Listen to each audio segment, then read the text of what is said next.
Pershy runs away. Pershy enjoyed a lovely week of playing with trucks on Edward's branch line. Edward would take Brazil, pine, mongongo, and beetle, and Pershy would take trucks of china clay.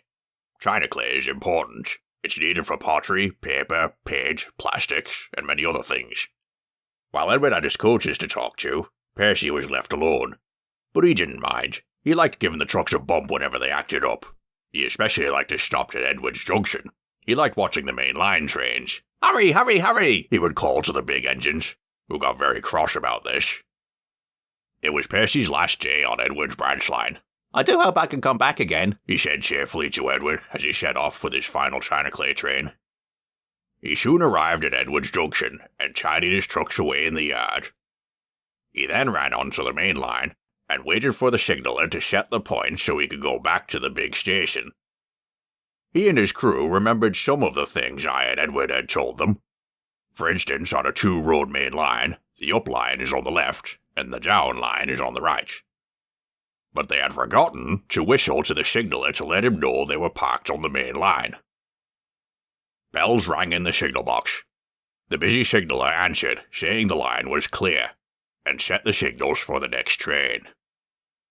Pershy thought he heard a clunking sound, but the points were still against him. He waited and waited. He was eager to work, but he didn't remember to whistle. He looked along the main line.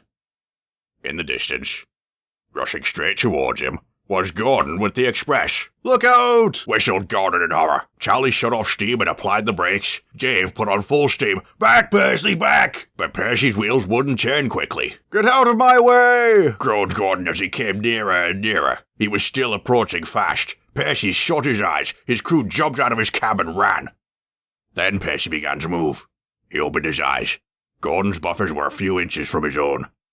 But not for long. "I won't stay here. I'll run away," Persy puffed, backing quickly away from Gordon, who soon ground to a halt. He was soon clear of Edward's junction, and was so frightened he ran right up Gordon's hill without stopping. After rolling down the other side of the hill, he was tired. But he couldn't stop. He left his crew behind.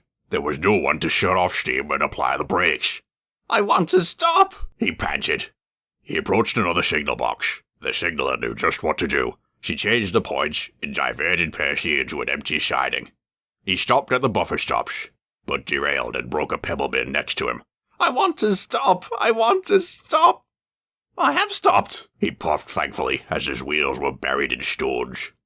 Some workers came to dig him out. "Never mind, Persy," said the foreman as he shut his regulator. "You shall have a drink and some coal, and then you'll feel better." Gordon passed by with the express. "Well done, Persy," he called. "You started so quickly that you prevented a nasty accident." "I'm sorry I was rude," said Persy. "You were clever to stop."